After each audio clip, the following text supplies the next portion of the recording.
The city never slept beneath Kelvin's penthouse. He had made sure of that.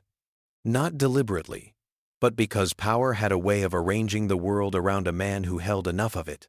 The lights stretched outward in every direction, thousands of them, blinking and burning like something he had conquered without trying. He sat behind his desk, a glass of whiskey in his hand, untouched, just something to hold, while his mind worked through problems that lesser men would never know existed. It was 2:17 inches the morning. His phone vibrated once. Kelvin didn't react. Men in his position didn't jump at sounds. They decided when sounds were worth their attention. He had built that discipline the same way he built everything else in his life, slowly, deliberately, and without apology. The phone vibrated again. He reached for it. The name on the screen stopped him for exactly 1 second. Not because he was surprised, not because he was unprepared, but because some names carry weight that never fully disappears. No matter how much time passes, no matter how many walls you build around yourself, Mina. He opened the message. You once told me that no matter how things ended, you would show up when it mattered.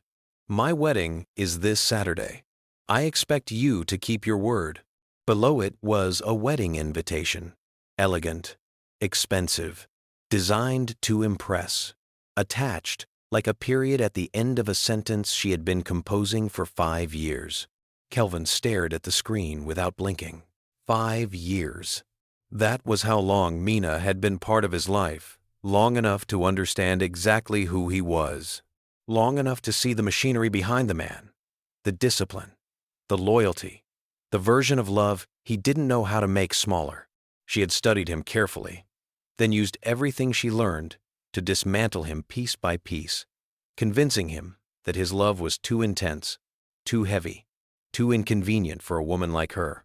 And when she was finished, she walked away, not loudly, quietly, like closing a door in a room she had already decided to leave. The silence she left behind was the kind that echoed. Kelvin set the phone down. He picked up his whiskey glass. He didn't drink it. He didn't notice when his grip tightened. The glass shattered. The sound was sharp and clean in the quiet room. Blood surfaced slowly across his palm, tracing the lines of his hand like something deliberate. Outside the office door, 2 of his men exchanged a glance. Neither of them moved. Neither of them spoke. Working for a man like Kelvin came with an unspoken understanding. Some sounds were not invitations to enter. He wiped his hand slowly with the white handkerchief from his breast pocket, then sat down again. His face had not changed. His breathing was controlled. If someone had walked in at that moment, they might have assumed he was simply tired. But Kelvin was not tired. He was thinking about the invitation, about the woman who sent it, about why she sent it. He knew Mina well enough to understand that nothing she did was accidental. She was precise in the way that people become when they have spent years calculating the effect of their own actions. She had not sent this invitation out of courtesy. She had sent it to measure something, to see if he would come, to see what it meant if he did. He understood the game. He simply chose to play it differently. Kelvin picked up his phone again, this time pressing a different contact. The call connected on the second ring. Send Janet to me. Before we go any further, if you are already feeling this story, do me a quick favor right now. Hit that like button. It genuinely helps more people find this channel. If you are new here, welcome. Make sure you subscribe so you never miss a story like this one. And if you have a friend who loves a good love story with real emotional depth, share this with them right now. They will thank you later. All right, let us get back to Kelvin and Janet, because things are about to get very interesting. He ended the call without waiting for a response and stood, moving to the window. Below him, the city continued its quiet pulse. Taxis cutting through empty streets, lights from buildings where other men made other decisions. He looked down at his palm. The bleeding had already slowed. He had taken worse. What bothered him was not the glass or the blood or even the message itself. What bothered him was the single, undeniable truth, sitting in the center of his chest like something he hadn't been able to dislodge in 5 years, that despite everything Mina had done, despite every carefully placed word she used to make him feel like loving deeply was a character flaw, he had still never deleted her name. Not out of sentiment, out of discipline. He needed to understand why some things still had weight. The door to his office would open soon, and for the first time in a very long time, Kelvin found himself uncertain about what came next. Janet noticed the broken glass before she noticed anything else. That was how it had always been with her. Details first, conclusions second. She had trained herself to read rooms the way other people read faces, taking in the small things that most people overlooked because they were too busy looking at what was in front of them to notice what was slightly to the side. The glass was on the floor near the desk. The pieces were large, not scattered the way something dropped would fall, but distributed in the pattern of something gripped and released suddenly. There was a faint rust-colored trace on the edge of the white handkerchief folded neatly beside the phone. Blood. Small enough to dismiss, not small enough for her to miss. She closed the door behind her quietly and let her eyes find him. Kelvin stood by the window with his back to her, hands clasped behind him, the city lights framing him in the particular way that expensive architecture tends to frame powerful men, like the world had arranged itself specifically to make him look immovable. She had worked for him for 3 years. She knew the difference between Kelvin being immovable and Kelvin working very hard to appear that way. Right now, it was the second one. "You called for me," she said. Not a question, a confirmation. Janet rarely asked questions she already knew the structure of. He turned from the window. His gaze settled on her with the kind of steadiness that had made grown men look away in boardrooms and in darker rooms where different kinds of business took place. Janet held it without effort. "I need you for something," he said. She waited. He wasn't a man who repeated himself, so she had learned early that the most powerful thing she could offer in moments like this was silence. Let him arrive at it himself. "I'm attending an event this weekend."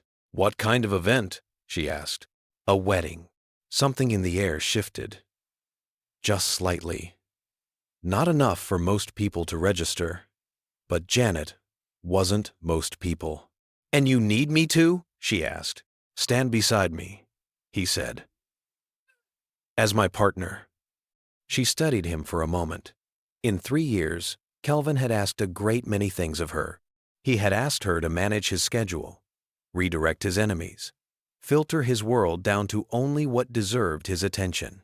He had once asked her to sit across from a man who was silently threatening him during a dinner meeting, just to see how the man reacted to her presence.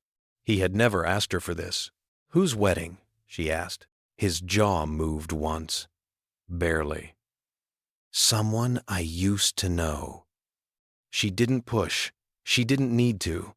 The restraint in his voice was its own kind of answer. Janet had learned to read Kelvin the same way she read rooms carefully, without rushing, letting the details tell the story his words wouldn't. She understood what this was. She also understood what it was going to cost him to walk through that door. "What exactly do you need from me?" she asked, keeping her voice even. "Be yourself," he said. "Handle the room, that's all." She almost smiled. That's all. As if being herself hadn't been the thing that made her indispensable to him for 3 years.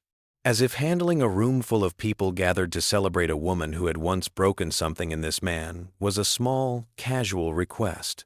But she didn't say any of that. She simply looked at him, this controlled, dangerous, quietly fractured man standing by his window at 2 a.m, blood on his handkerchief, asking her to stand beside him in a room where he would need to appear unbroken. And she nodded. All right. He gave a single nod in return. Conversation over. Decision made. That was how Kelvin operated. Clean, efficient, no excess. She turned to leave. "Janet." She paused. "Thank you." She heard it in those 2 words. Not gratitude for the agreement. Something beneath it. something he wouldn't name, and she wouldn't ask him to. She walked out, closing the door softly behind her. In the quiet of the corridor, she stood still for just a moment. She had agreed immediately, without hesitation, and she knew exactly why. She also knew that walking into a room beside this man as something more than his secretary would change the careful geometry of what existed between them.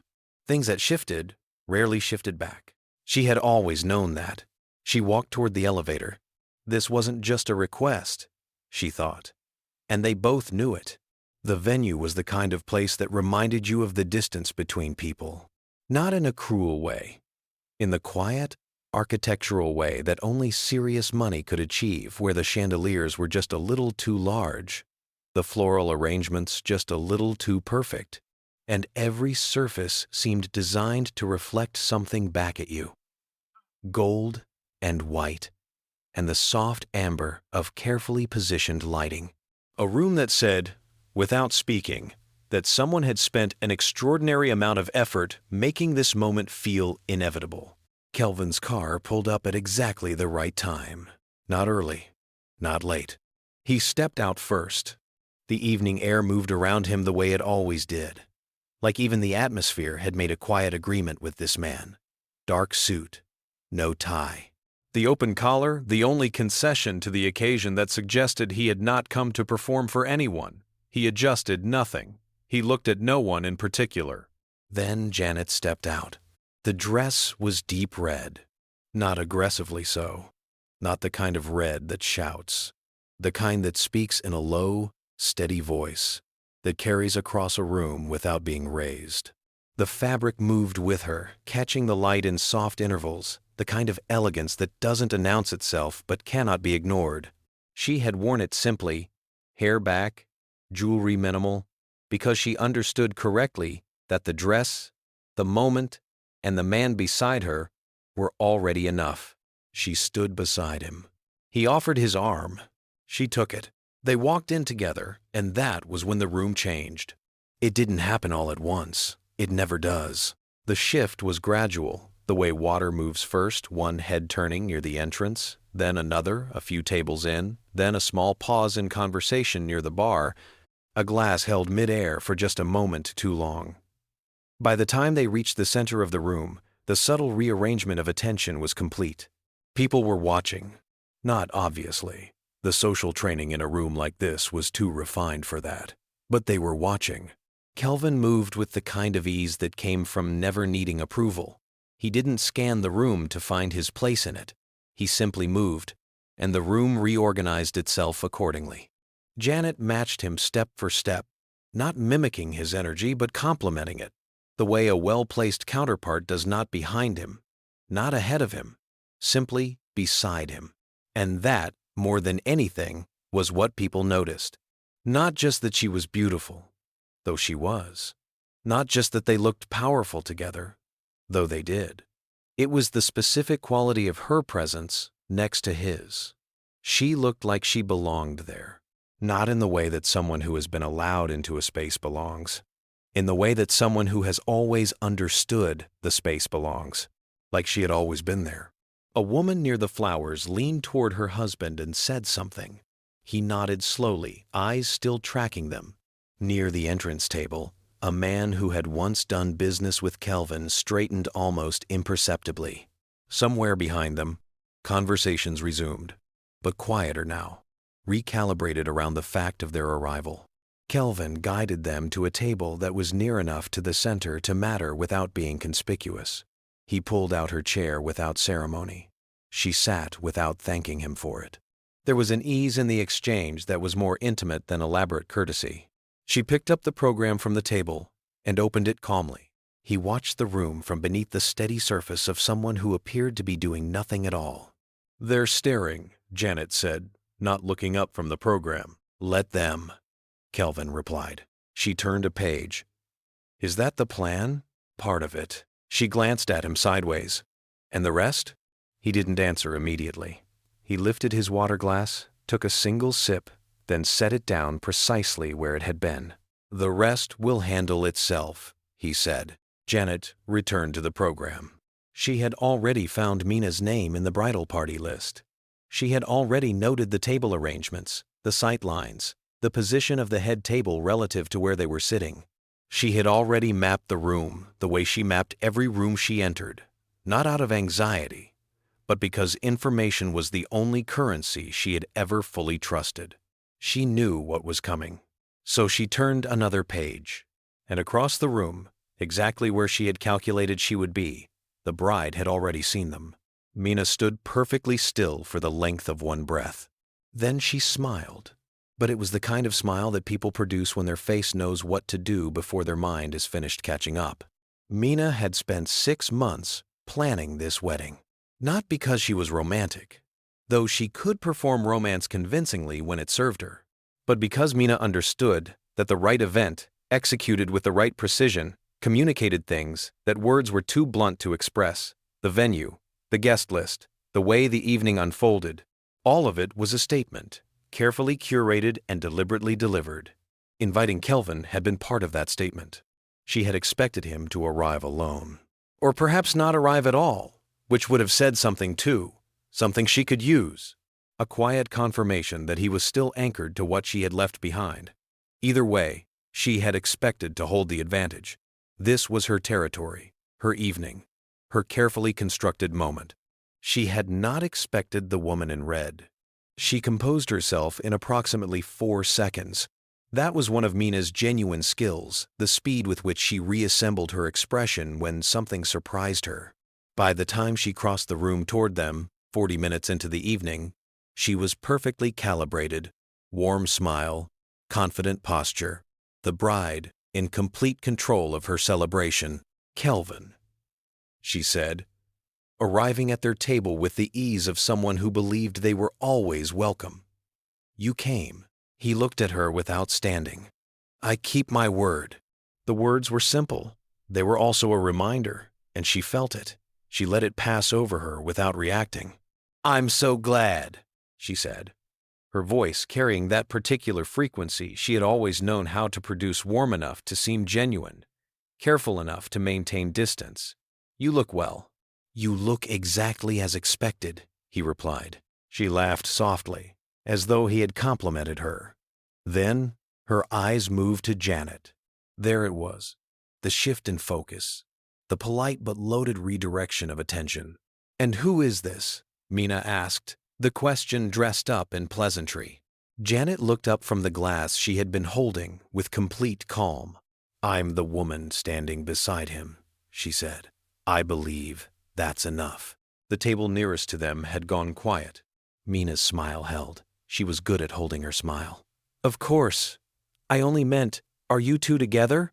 It was a precise question. Not rude enough to be dismissed. Not innocent enough to be answered simply. Designed to create a moment of hesitation, to surface uncertainty, to establish a hierarchy of knowing.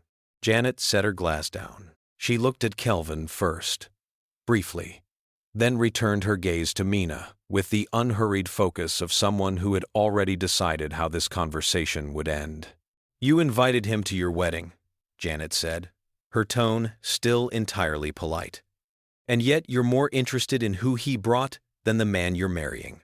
The quiet at the nearest table spread outward. Mina held her expression but said nothing for exactly 1 beat too long. "I'm just being friendly," she said finally. "Of course," Janet replied, and her tone made it clear she had already moved past the exchange. "Enjoy your evening." Mina stood there for a half-second that felt considerably longer. Then she turned to Kelvin, who had watched the entire exchange without expression.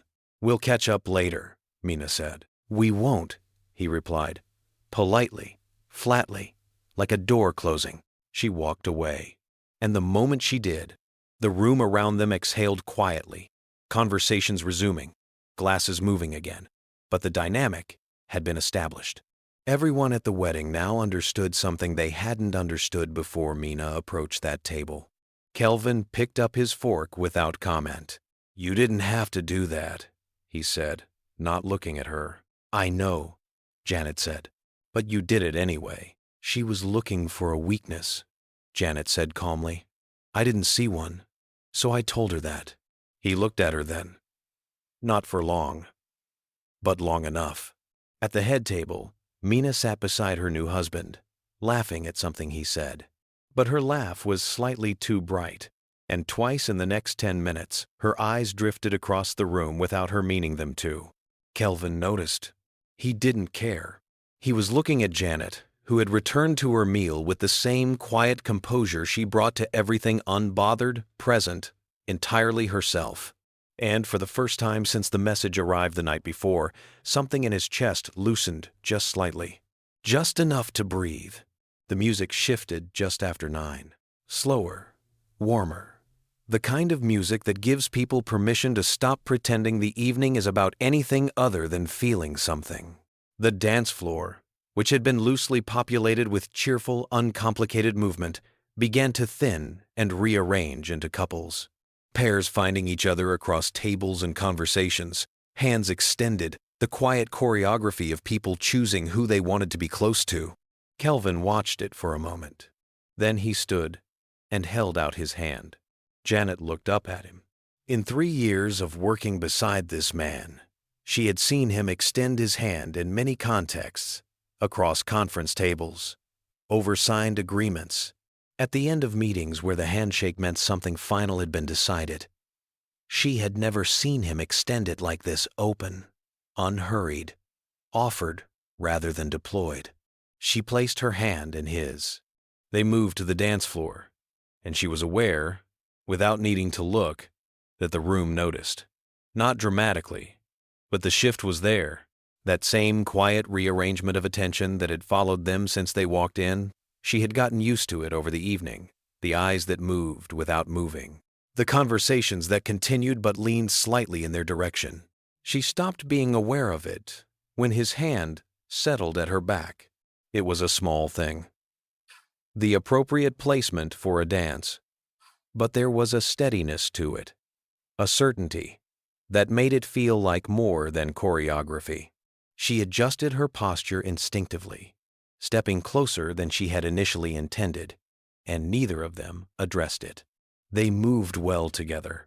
That surprised her, briefly, and then stopped surprising her, because in hindsight, it made sense. She had always matched his rhythm, in work, in conversation, in the unspoken language of two people who had spent 3 years in close orbit. Why would this be different? The song continued. His hand pressed more firmly at her back. She didn't resist it. He was looking at her, not at the room, not at the crowd, not at the table where Mina was sitting with her husband and her careful smile. Just at her. The kind of looking that had nothing to do with assessment and everything to do with seeing. Janet met his eyes. "You're not watching the room," she said quietly. "No," he agreed. "That's not like you." "No," he said again. She held his gaze. "Should I be concerned?" He considered the question with more seriousness than she expected. "Probably not." "That's not especially reassuring." "It wasn't meant to be reassuring," he said. "It was meant to be honest." She almost smiled.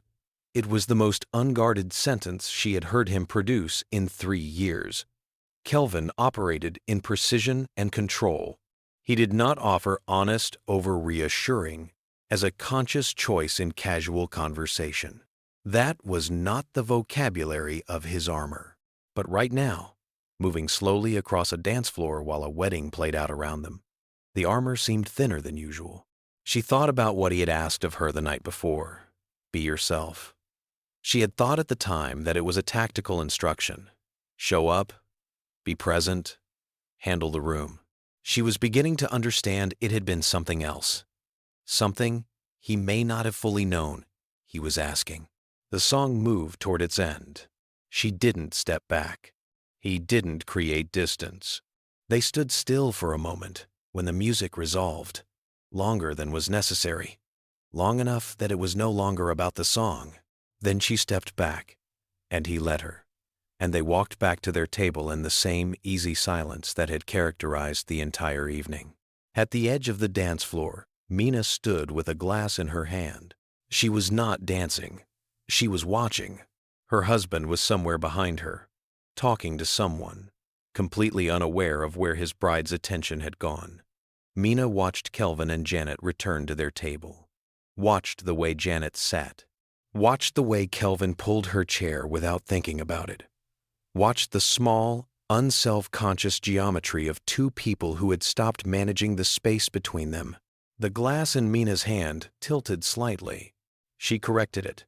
But the expression on her face, just for that one unguarded moment, said everything she would never allow herself to say out loud. She had invited Kelvin to prove to herself that she had made the right choice. She was beginning to understand that proof was a more complicated thing than she had planned for. They left before the evening ended. Neither of them said it should be earlier than planned. It simply became clear, in the mutual way that things become clear between people who have learned to read each other without asking, that they had given the night what it needed, and staying longer would be for someone else's benefit, not theirs. The car was quiet, not uncomfortably so. It was the kind of quiet that settles between people after something has happened that hasn't yet been named. The city moved past the windows, lit and indifferent, and Janet sat with her hands in her lap while Kelvin watched the street with the particular stillness that meant his mind was elsewhere. His phone lit up on the seat between them. He read the message.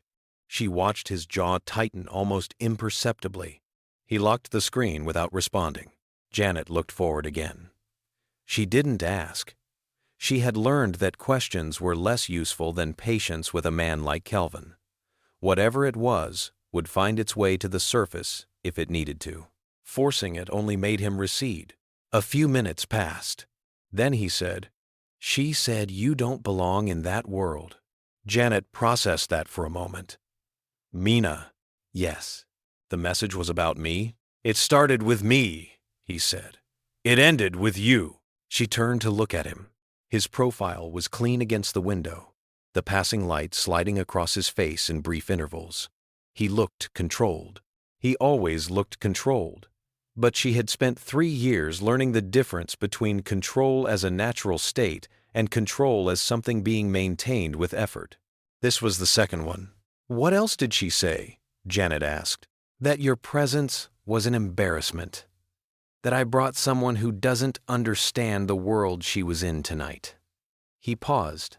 "And that she pities you for not knowing what you've walked into." The car was quiet again. "That's interesting," Janet said finally. He looked at her. "That's your response? A woman on her wedding night is writing messages about someone she spent 4 minutes talking to," Janet said calmly. "The interesting part isn't what she said. It's that she couldn't stop herself from saying it."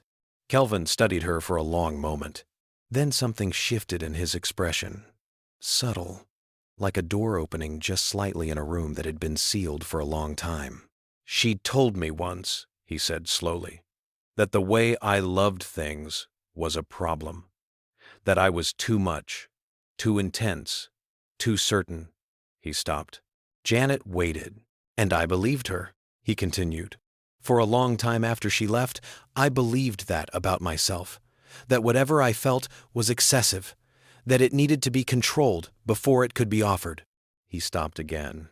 She let the silence sit, because sometimes silence was the only container large enough for the thing being said. "You don't strike me as someone who loves in half measures," Janet said quietly. "No," he agreed. "Then she didn't leave because you were too much," she said. "She left because she wasn't enough to hold it." The city slid past. Kelvin looked at her. And for the first time that evening, perhaps for the first time in considerably longer, he looked like a man who was not calculating the distance between where he was and where he meant to be. He looked like a man who had arrived somewhere without planning to. The car stopped outside her building. She reached for the door and then paused, turning back to him. "Tonight wasn't an act," she said. She wasn't sure why she said it. She hadn't planned to, but it was true. And she had always believed that true things, spoken clearly, were worth the small vulnerability they cost. She got out of the car. He watched her walk to the entrance. He watched until the door closed. Then he sat in the quiet for a moment that lasted longer than it should have. His phone buzzed again. Another message from Mina. He didn't read it. He told his driver to go. The next morning came quietly. Janet was driving herself in. She preferred it on weekends. The traffic thinner. The city a little easier to move through without the formality of a driver. The sky was the pale gray of early morning that hadn't decided yet whether to clear, and she had coffee in the cup holder and something low and easy on the radio. She wasn't thinking about the night before. Or rather, she was doing the disciplined version of not thinking about it, which is to acknowledge the thought when it surfaces and redirect it somewhere manageable. She stopped at a light on a quieter street. A car pulled in front of her, parked across her path. She recognized the car before she recognized the woman who stepped out of it. Mina was dressed imperfectly for 8 a.m., still pulled together, but with the slightly unraveled quality of someone who had not slept cleanly. Her hair was near perfect. Her eyes were not.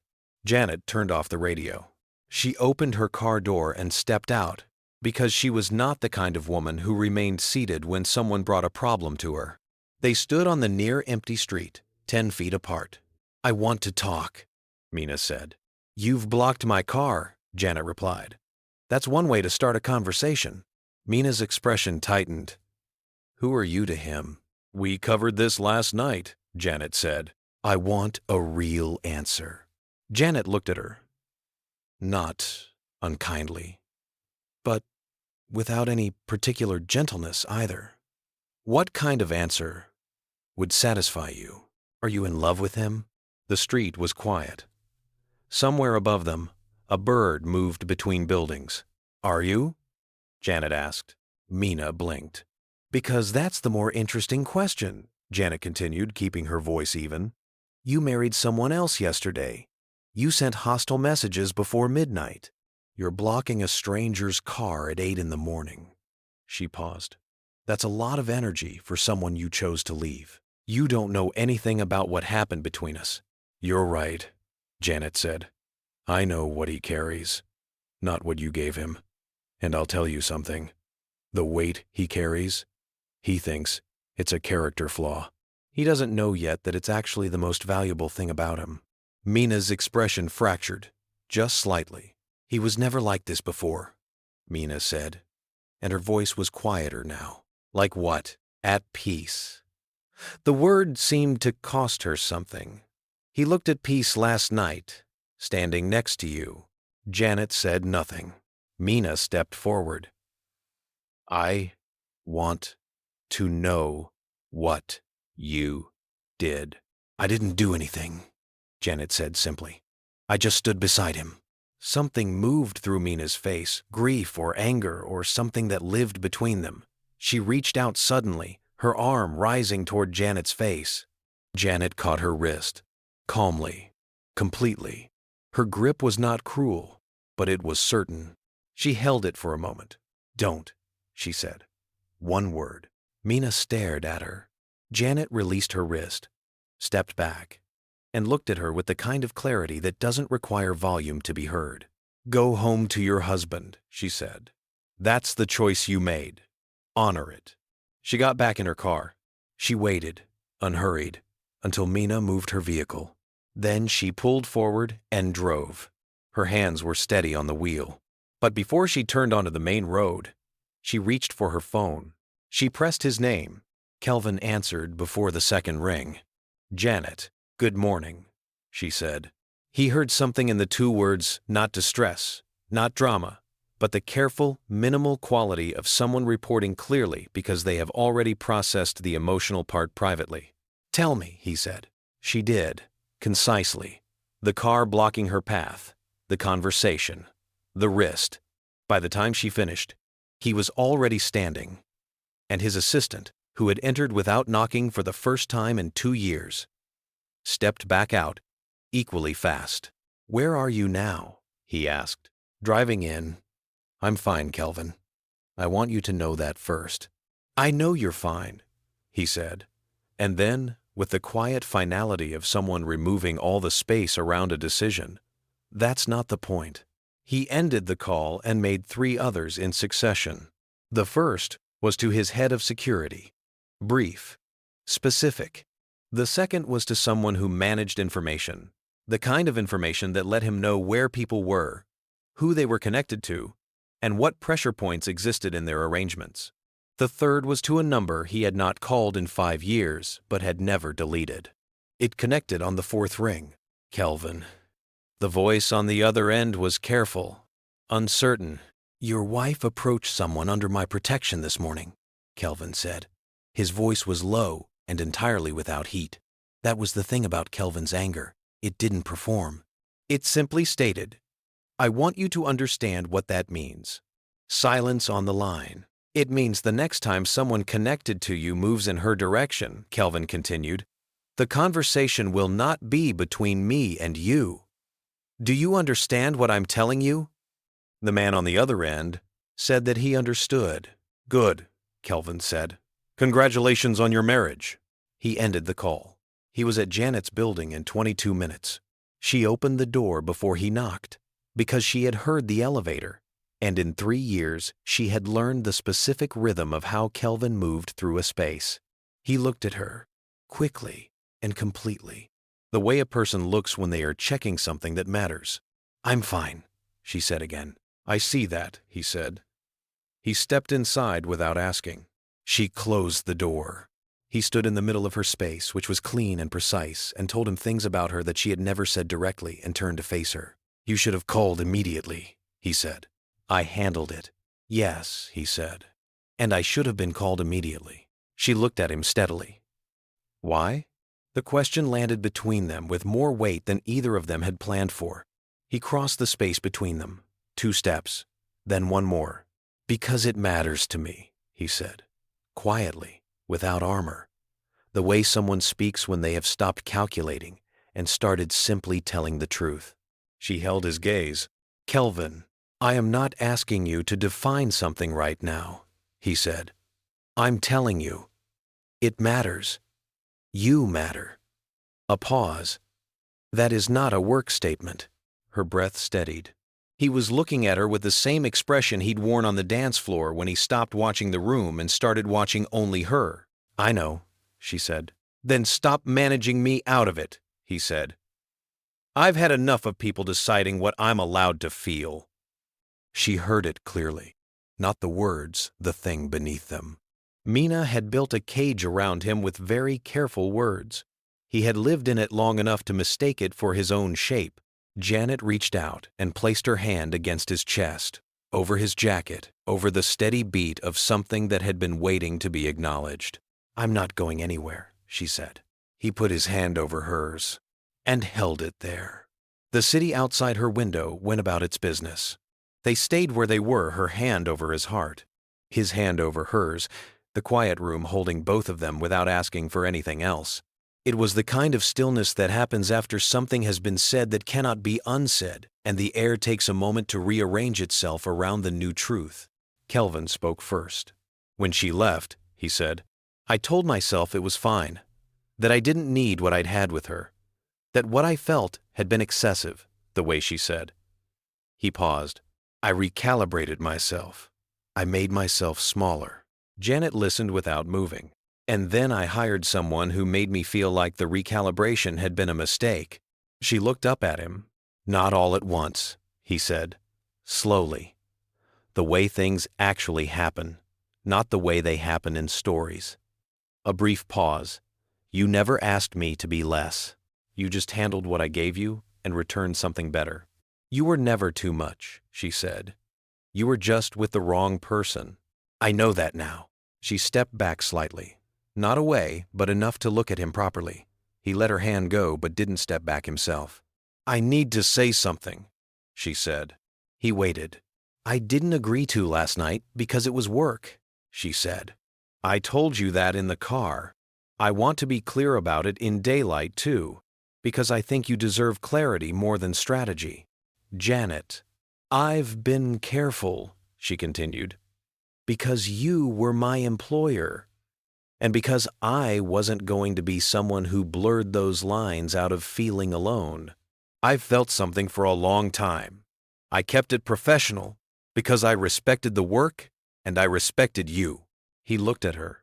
"But last night was not professional," she finished. and I don't want it to be treated like it was." The room was quiet.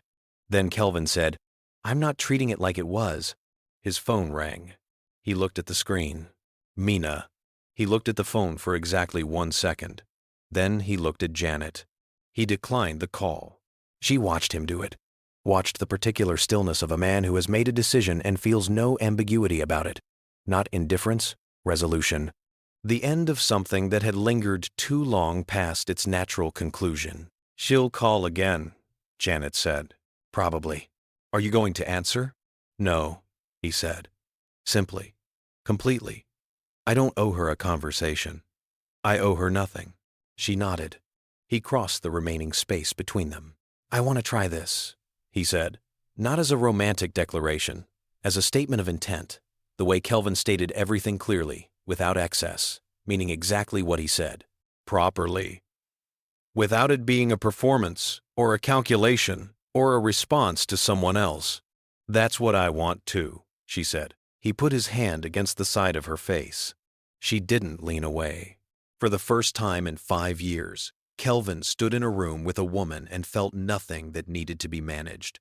No performance, no armor. No carefully maintained distance between what he felt and what he allowed to surface. Just this, her face in his hand, her eyes on his, the uncomplicated truth of two people who had spent 3 years learning each other and arrived here without entirely meaning to. He pressed his forehead to hers. She exhaled. He closed his eyes for 1 moment. Then he laughed, softly, almost surprised by the sound. "What?" she asked. "I've given this woman 30 seconds of thought in the last hour," he said. "That might be a record." Janet smiled. A real one. The kind she rarely produced in professional settings. The kind that changed her face completely. He saw it. He thought he could look at it for a very long time. His phone buzzed again. He didn't look at it. Somewhere across the city, Mina sat in a room that had been beautifully decorated for a honeymoon that hadn't started the way she planned. She put her phone down. She had invited Kelvin to prove something to herself. She had been certain that seeing him again on her terms, in her space, on her chosen day, would confirm that she had made the right choice when she walked away. That she would see him and feel nothing, and that nothing would be proof that she was exactly where she was supposed to be. Instead, she had seen him standing beside a woman who looked like she belonged there in a way that Mina had never quite managed. And she had spent the last 24 hours trying to undo what she had seen. She turned her wedding ring slowly on her finger. She had everything she had planned for. The right event, the right man, the right optics. She had just never planned for the possibility that somewhere across the city, the man she had dismissed as too much was pressing his forehead against someone else's and laughing softly in a quiet room. She had wanted him to show up so she could confirm he was still waiting. He had shown up. He was not waiting. She looked at the ring, turned it once more, and for the first time, understood completely what she had given up, not because it was valuable, but because it had finally found somewhere worthy to land. And Kelvin? He stopped counting the distance. He stopped managing the weight of what he felt. He simply stayed in the room, with the woman who had always seen too much, and never once used it against him. And that is the end of this story. Kelvin stopped running. Janet never flinched. And Mina learned the hard way that the right person was never the problem, she was. If this story moved you, made you smile, or had you completely hooked from the first chapter, please like this video right now.